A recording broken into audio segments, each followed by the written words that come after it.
We're going to keep the hip thruster on the bench pretty simple. So we're going to come down so head and shoulders are on the bench. You can also use a ball, not as stable. You can do this on the floor.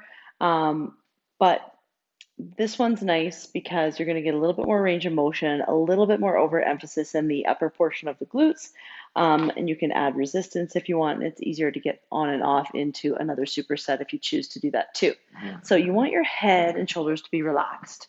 If you're holding weights, you're holding them over top of your hip flexors.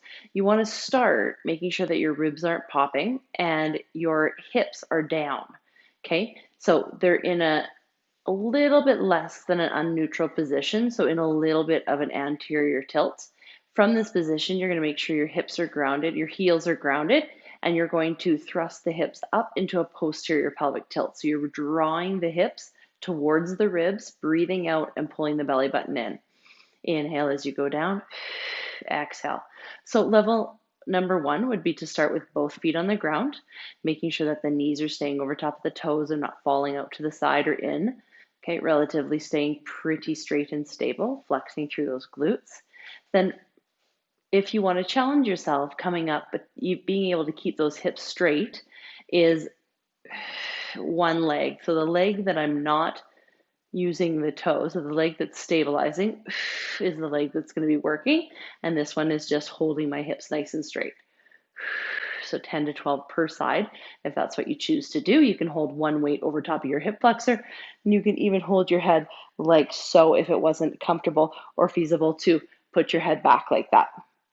Then you're switching the weight to the other side and then placing the head into your hand if that's what you choose to do, making sure that as you breathe out, keeping the ribs down, pulling the belly button in and flexing through that glute. So 10 to 12 on this side.